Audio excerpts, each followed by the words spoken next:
it really was a disaster. We thought that it would be a huge success. I remember myself sitting in front of the computer with such huge eyes full. I didn't know what to tell them. Working with people is always a challenge, it's always a mess.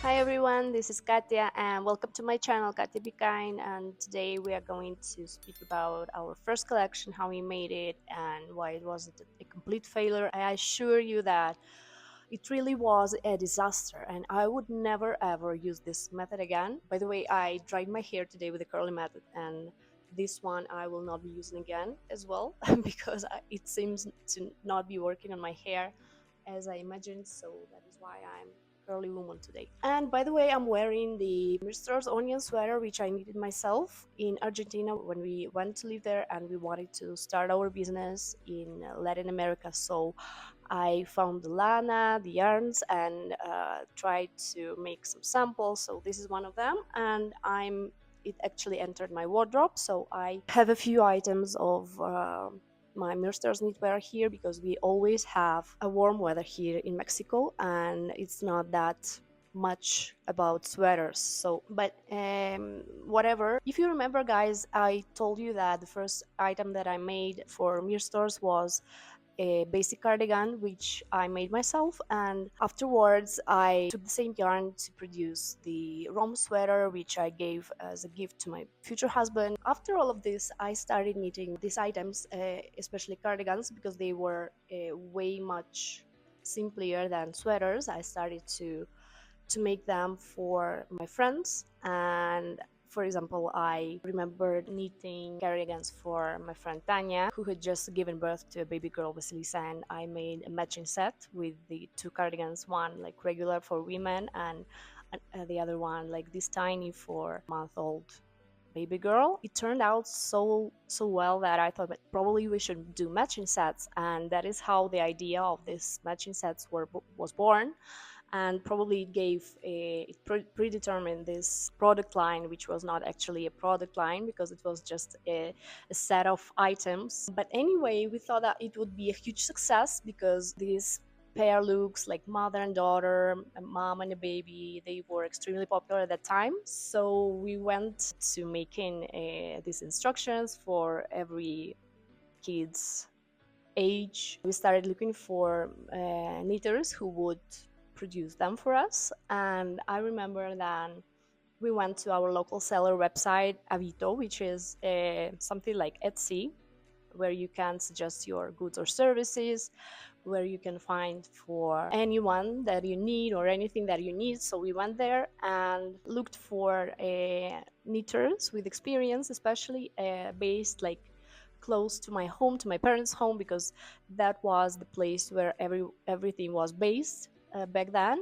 So I remember, actually I thought that probably I would be able to tell the story like from out of the blue because I just lived through this and I remember how it was. But I thought that probably I had a list of, like, I thought maybe, okay, how many people did I call to? Probably like from 8 to 10 or something. But actually I found I entered my email where it all was happening, and I found all the lists that we were selling to each other with my husband, and I realized that actually it was a list of 50 people. So I was calling to 50 people who would be like working with us in our team, who would shape this team center and etc. But actually I remember myself sitting in front of the computer just like today with such huge eyes full of like fear, and I was terrified to call so many people because I didn't know what to suggest. So we did have some commercial inquiry, like I didn't know what to tell them, but I was so shocked because I never ever did this before. So it was a challenge, it was a huge challenge for me, and I called all of the women, we made a list, and we were tracking the success in communication. So we started with phone calls, then we went to emails, we sent dozens of emails to the people we had called to, and then some of them responded and some of them not. So actually I remember that when I looked through the list like yesterday, I was like, oh my god, like At that time, for example, it said like Maria or a name of a woman, like she's not that interested. Like we left some comments after communication that she's not that interested, but she can do it like in 2 weeks. And we were like, wow, no, 2 weeks is too much. How we would be able to collect the orders? So it's not possible. And at some point we were actually very disappointed because and we were frustrated with all this communication, because working with people is always challenge. It's always a mess because you don't know. Everyone has his own personality, and it's extremely unpredictable how people would react to your suggestions, and you never know if the person you're calling would get into some conflict or not. I was always afraid of working with people. At that point, I was already keeping in mind that if you want to achieve something, you just should get up and do something. So you should just take your steps, probably small steps, but on the way to your success. So that is what we were doing. We made cardigan instructions for all of the baby ages to produce these matching sets of cardigans. I was buying a lot of wool in the same DIY store, and it was a mistake because we made all the purchases on behalf of our own names. So we did it like with the retail prices, and it didn't even occur to me back then that I should do this with wholesale prices, because I am a company, and that is how a product is done. When you get a ton of yarns, so you use different prices because it's a wholesale order. So I didn't have this experience, so I was making one mistake after another, different episodes. Then I made up the cardigan knitting sets, including this a needed amount of yarns, knitting needles, regular needles to sew it all together, and took them personally. Can you imagine that I took everything personally to each knitter? So I used a subway, and actually Moscow is a very big city, and Mexico City looks a lot like Moscow to me because it's huge and it has this wide system of public transportation. So you can waste, like you can go from one point to another, but you will waste like an hour of your life just sitting in the subway.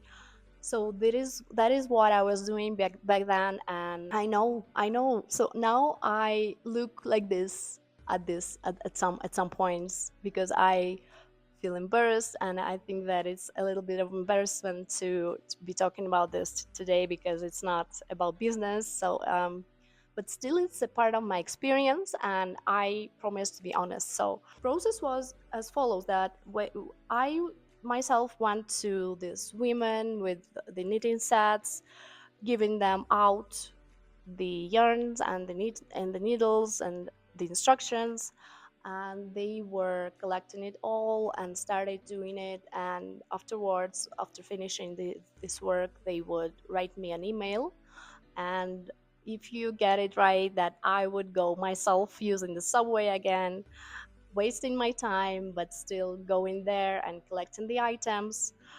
So some of them were good, but some of them were not. And that was another problem, because some items that I collected were defective.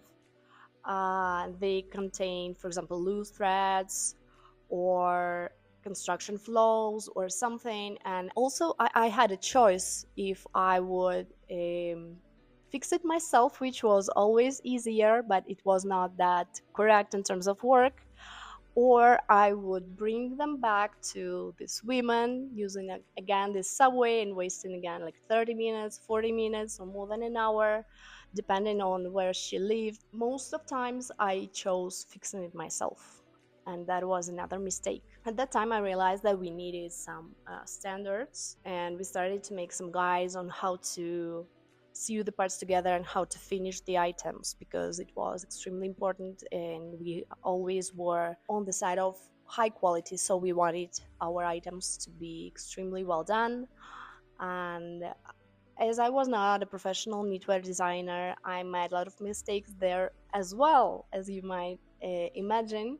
For example, I firstly told the knitters to use the regular thread, which is used for uh, regular clothing instead of using the same thread that they used for knitting, because I thought that probably it would look more sophisticated and more tailored. But actually later I found out that after being held in a hanger, the item actually stretched under its weight, and all of these threads, they showed up and became visible, and they became to stand out very strongly. So it looked awful. And actually the first cardigan that we made contained these minor construction imperfections, and we learned a lesson here, because I realized that probably we should investigate more this knitwear process and understand. Maybe I should listen a little to this women, because when I brought them like this a regular thread, they were like, what?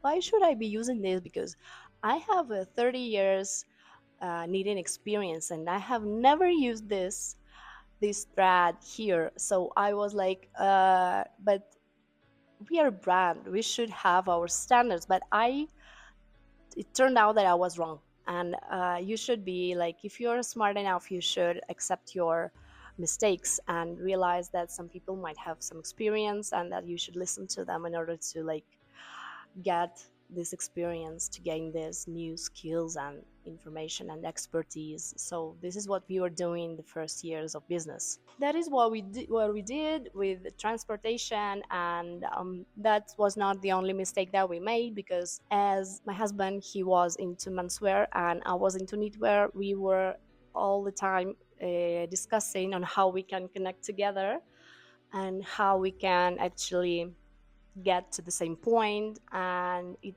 all ended up with us having a weird list of items in our first collection, because my husband insisted on these men's cardigans made of cotton, which would be the bright and outstanding. Like, we had some references actually, and we were trying to develop this cardigan model with one knitter, which did not succeed. Because look at we have some pictures of my husband trying it on, and look at his face.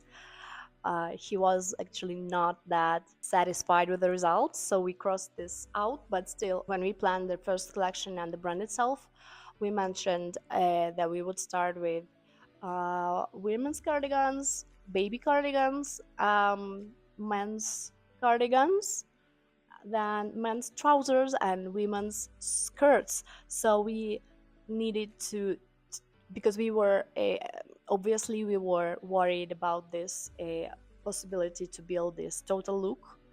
Because when you go shopping to a brand, you need to understand how the items that they offer might be styled and worn. So in our case, this problem was living with us like for a lot of time, because we never managed to produce the bottoms that we would be satisfied with. So after finishing this first work, the first items, and after fixing everything, all the minor these imperfections and stuff, I thought that probably we should get to shooting our first campaign.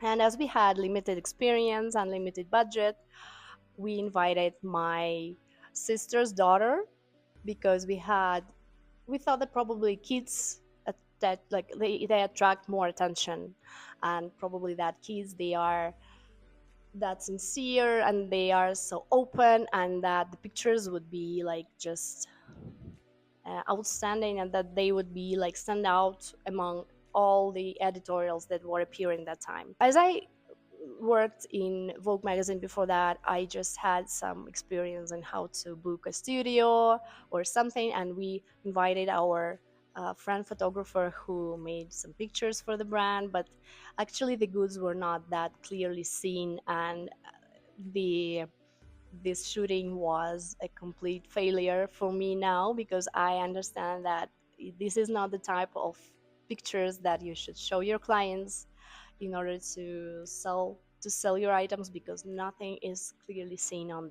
these pictures. It was really moody, it was very sincere, and it was so sweet, because this baby girl Sophia, she had like 3 years, she was 3 years old, and now she's 15 years old maybe. I should be communicating more with my sister. Yeah, but it was sweet. It was bright and sweet, and we were proud of that because it was our first shooting. And actually, to me, this day was kind of a celebration of the job done. And I wore the first at this first shooting. I decided that I should be dressed up beautifully enough for the shooting. So I was wearing our rom sweater in ivory and a midi skirt and like high boots with high heels, and it was extremely uncomfortable. And I thought that it was again my mistake because I never ever stepped out like into the studio in these garments again. So I always appeared in sneakers and jeans and a t-shirt. So because when you work with models and when you work with clothing, it's extremely important to get comfortable. So it was extremely uncomfortable for me, and I now look at this picture of myself standing on this photo shoot like for the first time with my brand. And yeah, to me it looks like a little bit embarrassing as well, but I'm so proud of us that we never stopped going following this path. In terms of the collection, so you can see, I will show you the pictures of this first shoot here, and actually you would see that the items are not clearly seen.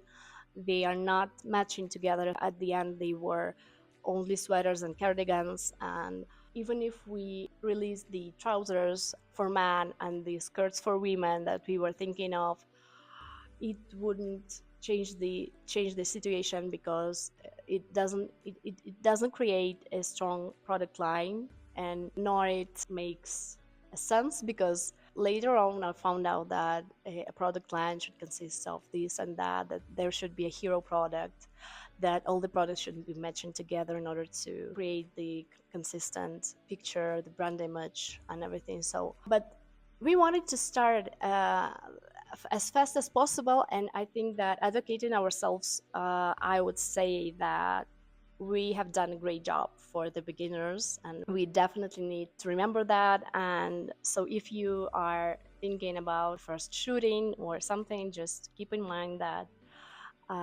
even the brands with these confusing shootings and first materials manage to break through. So probably it's not that bad if you don't get it for the first time or even for the second time. Um, don't forget to be kinder to yourselves, and thank you for watching. I will stand up to show you the sweater because I really like it, and I am wearing again my pants, which are sweet pants. So this was my sample which I made in Argentina myself after giving birth to my baby girl. Actually, I forgot to tell one thing, that even with this first shooting and even with this weird product line which we produced, we actually managed to be warmly welcomed by this digital media and even get the first orders. So in the upcoming videos I will be telling you how we managed these first orders and how we built this client system, the customer service, etc. So stay tuned. Bye.